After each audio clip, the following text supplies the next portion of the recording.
نحمده ونصلي ونسلم على رسوله الكريم أما بعد أعوذ بالله من الشيطان الرجيم بسم الله الرحمن الرحيم ما ننسخ من آية أو ننسها نأتي بخير منها أو مثلها ألم تعلم أن الله على كل شيء قدير ألم تعلم أن الله له ملك السماوات والأرض وما لكم من دون الله من ولي ولا نصير صدق الله مولانا العظيم مولاي صل وسلم دائما أبدا على حبيبك خير الخلق كلهم۔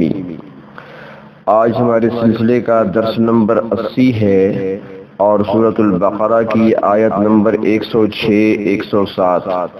ارشاد فرمایا ما ننسخ من آیت، ہم جس کسی آیت کو منسوخ کر دیتے ہیں، او ننسها یا بھلا دیتے ہیں، نأتی بخیر منہا تو ہم اس سے بہتر، او مثلہا یا اس جیسی آیت لے آتے ہیں۔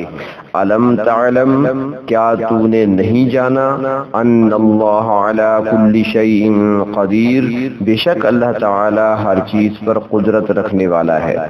علم تعلم کیا تو نے نہیں جانا، ان اللہ لہ ملک السماوات والارض بے شک اللہ تعالی کے لیے آسمان اور زمین کی بادشاہت ہے۔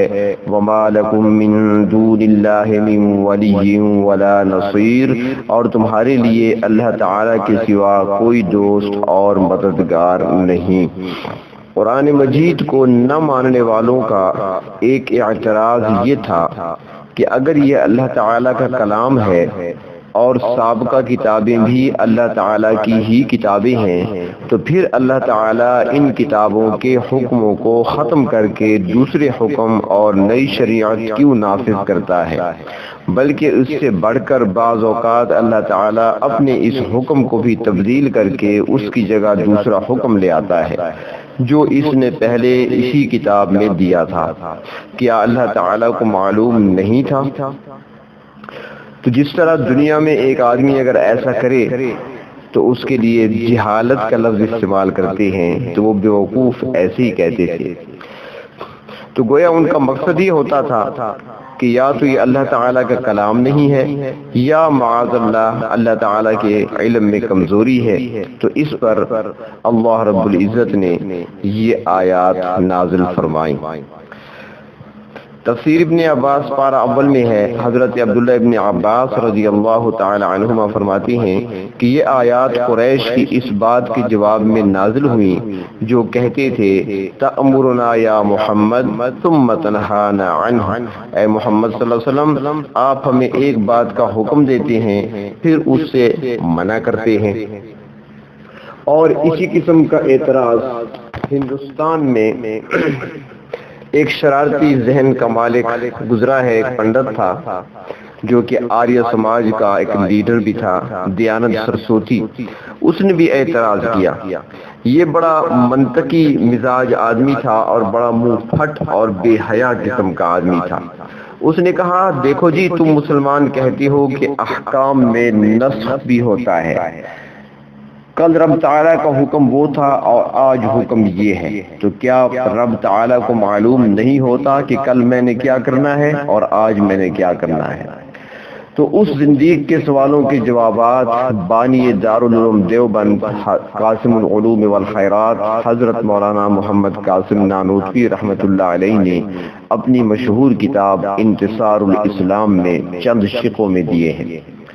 پہلی شق وہ بیان فرماتے ہیں نسخ کے مسئلہ پر اس کا جواب دیتے ہوئے فرماتے ہیں کہ جس طرح انسان کی جسمانی بیماریاں ہیں اسی طرح روحانی بیماریاں بھی ہیں۔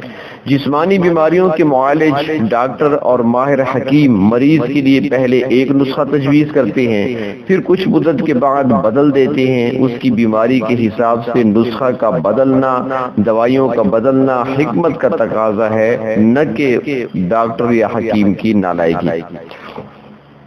پہلے بیمار کے لیے وہ دوائی مفید تھی اور اب یہ ہے، اور جس طرح دوا بدلتی ہیں اسی طرح ساتھ غذا بھی بدلتی ہیں۔ انتہائی کمزور مریض کو ہلکی پھلکی غذا، کھچڑی، دلیا، شوربہ اور یخنی استعمال کرنے کا حکم دیتے ہیں، اور جو وہ صحت پاتا جاتا ہے تو سخت غذا کھانے کی اجازت دے دیتے ہیں۔ اب اگر کوئی حکیم یا ڈاکٹر پر اعتراض کرے کہ یہ بڑا نالائق اور بیوقوف ہے کہ کل ایک نسخہ تجویز کیا تھا، آج دوسرا تجویز کر دیا، کل کہتا تھا یہ کھاؤ اور آج کہتا ہے یہ کھاؤ، تو یہ اعتراض کرنے والا بیوقوف سمجھا جائے گا۔ تو یہی حال روحانی بیماریوں کا ہے جن کا معالج پروردگار عالم ہے۔ اس حکیم مطلق نے روحانی بیماریوں کے مطابق احکام میں تبدیلیاں فرمائیں۔ مثلا پہلے مسلمان کم تھے اور ظاہر بات ہے کہ جنسی خواہشات ان میں بھی تھی نسل انسانی چلانے کے لیے، لہذا اس وقت اللہ تعالیٰ نے مسلمان مرد کا کافر عورت کے ساتھ اور کافر مرد کا مسلمان عورت کے ساتھ نکاح جائز رکھا۔ بعد میں جب اسلام عامت الناس میں پھیل گیا اور طرفین سے مسلمان مرد عورتوں کے رشتے ملنے لگے تو ہجرت کے تیسرے سال اللہ تعالیٰ نے وہ حکم بدل دیا اور کافر و مشرک کے ساتھ رشتہ کرنے سے منع فرما دیا، اور حکم آ گیا وَلَا تَنكِحُوا الْمُشْرِكَاتِ، یعنی مشرک عورتوں کے ساتھ نکاح نہیں کر سکتے۔ وَلَا تُنكِحُوا الْمُشْرِكِينَ، اور مشرکوں کو اپنی بیٹیاں اور بہنیں بھی نکاح میں نہیں دے سکتے۔ مکہ مکرمہ میں روزے نہیں تھے اور نہیں جہاد کرنے کا حکم تھا، کیونکہ مکہ کی زندگی بڑی صبر آزما تھی۔ جن کو پہلے ہی کھانا نہیں ملتا وہ اور بھوکے رہ کر گزارا کرتے تھے، تو اس لیے جو مسلمان ہو جاتا تھا اس کو بڑی سختیاں برداشت کرنی پڑتی تھیں۔ گھر والے روٹی تک بند کر دیتے تھے تو ان کو روزے کا کیا حکم دینا تھا، وہ تو پہلے ہی سے بھوکے تھے۔ تو اس طرح فرماتے ہیں، دوسری شک بیان کرتے ہیں کہ احکام بدلنے کو آپ اس طرح بھی سمجھ سکتے ہیں کہ موسم کے ساتھ لباس بدل جاتا ہے۔ آپ نے دیکھا ہوگا کہ سردیوں میں آدمی کیسے گرم کپڑے پہنتا ہے، اگر وہی کپڑے گرمیوں میں پہنے تو اس کا کیا حشر ہو جائے۔ تو جس طرح جسمانی بیماریوں کے لیے دوا بدلتے ہیں، موسم کے تغیر سے لباس بدلتے ہیں، اسی طرح روحانی علاج بھی بدلتا ہے۔ تیسری شک کے طور پہ فرماتے ہیں کہ پہلے ایک مسلمان کا 10 کے ساتھ مقابلہ کرنا ضروری تھا، کیونکہ مسلمان تھوڑے تھے۔ جب مسلمان زیادہ ہو گئے تو فرمایا اب ایک مسلمان 2 کافروں کا مقابلہ کرے۔ تو مخالفوں نے چونکہ نسخ پر اعتراض کیے تھے تو اللہ تعالیٰ نے جواب میں فرمایا ما ننسخ من آیت او ننسها۔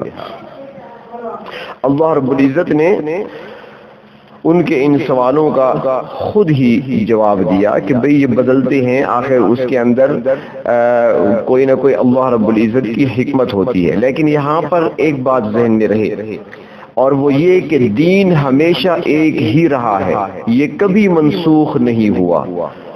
تمام شریعتوں میں حضرت آدم علیہ السلام سے لے کر جناب رسول اللہ صلی اللہ علیہ وسلم تک دین ایک رہا ہے۔ توحید، رسالت، آخرت، یہ عقائد ایک ہی رہے ہیں۔ ہاں البتہ شریعتوں کے اندر اختلافات رونما ہوتے رہے ہیں۔ مثلا کسی شریعت میں اونٹ کا گوشت حرام تھا، ہماری شریعت میں حلال ہے۔ کسی شریعت میں 2 سگی بہنیں ایک نکاح میں آ سکتی تھی، لیکن ہمارے ہاں ان تجمعوا بین الاختین فرما کر حرام قرار دے دیا۔ تو فرمایا کہ ما ننسخ من آیت او ننسها، ہم کسی آیت کو منسوخ نہیں کرتے یا اسے نہیں بھلا دیتے، نأتی بخیر منها، مگر ہم اس سے بہتر آیت یا حکم لے آتے ہیں، او مثلها، یا کم از کم اس جیسا ہی لے آتے ہیں۔ نیا حکم بہرحال پہلے سے بہتر ہوتا ہے، کم نہیں ہوتا۔ بہتر سے مراد یہ ہے کہ نیا حکم پہلے کی بنسبت اجر میں بہتر ہوتا ہے۔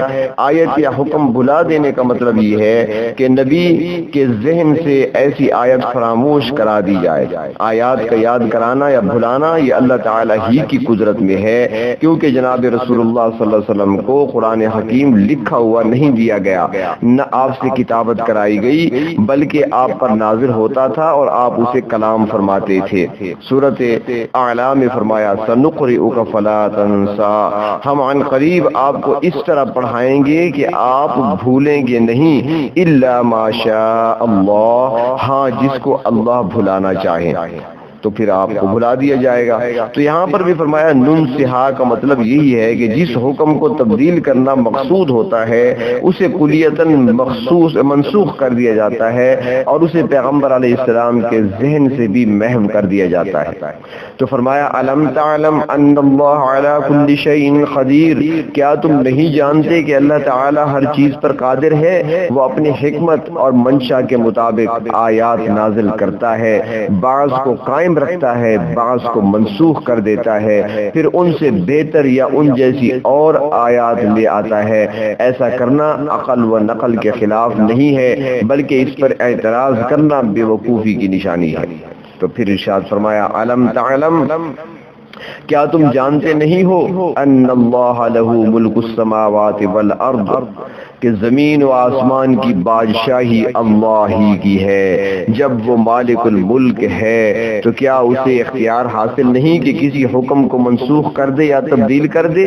تو معاذ اللہ کیا وہ مجبور ہے کہ ہر حالت میں ایک ہی حکم کو جاری رکھے گا؟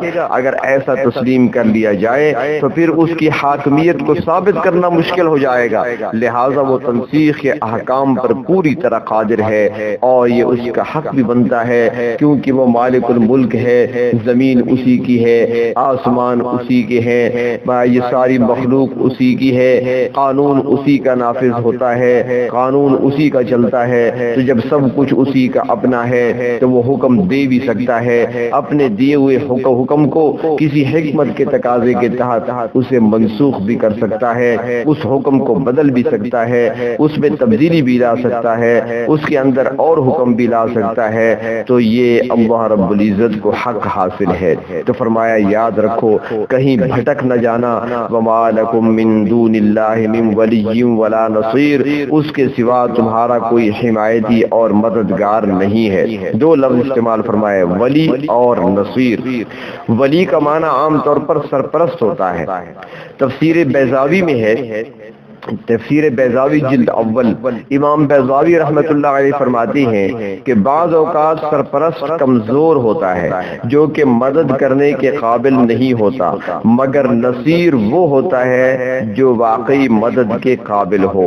دوسرے الفاظ میں اسے یوں کہہ سکتے ہیں کہ ولی وہ ہوتا ہے جو زبانی طور پر مدد کرتا ہے اور نصیر وہ ہے جو عملی طور پر مددگار ثابت ہوتا ہو۔ تو گویا اللہ تعالی ان دونوں صفات کا مالک ہے، وہ اپنی مخلوق کا ہر طرح مددگار ہے، کیونکہ وہ قادر مطلق بھی ہے، وہ علیم کل بھی ہے، جو حکم چاہے نافذ کر دے، جس کو چاہے منسوخ کر دے، اس کے ارادہ، اس کی قدرت میں کوئی دوسرا رکاوٹ نہیں بن سکتا، وہ خود ہی احکام جاری کرتا ہے اور اپنی ہی مشیت سے، اپنے ہی ارادے سے بعض کو منسوخ کر دیتا ہے۔ تو اس پر اعتراض کرنا مناسب نہیں ہے اور نہ کسی کو اس پر اعتراض کرنے کا حق حاصل ہے، کیونکہ وہ مالک الملک ہے، وہ کائنات کا مالک ہے، وہ اپنی بنائی ہوئی کائنات میں جس طرح چاہے تصرف کر سکتا ہے۔ کون ہے جو اس کو روک سکے؟ کون ہے جو اس کے آگے رکاوٹ بن سکے؟ بلکہ اس کو کسی کی مدد کی ضرورت نہیں ہے، اس کو کسی کی سرپرستی کی ضرورت نہیں ہے، بلکہ وہی سب کا سرپرست بھی ہے، وہی سب کا مددگار بھی ہے۔ تو اللہ تبارک و تعالی ہمیں بھی اپنی حمایت اور اپنی مدد نصیب فرمائے اور ایسی مدد نصیب فرمائے کہ جس کے ذریعے سے ہم قرآن حکیم پر عمل کرنے والے بن جائیں۔ اللہ رب العزت ہمیں قرآن کریم کا سمجھنا ہمارے لیے آسان فرمائے اور قرآن کریم پر عمل کرنا ہمارے لیے آسان فرمائے۔ وآخر الدعوانا الحمد للہ۔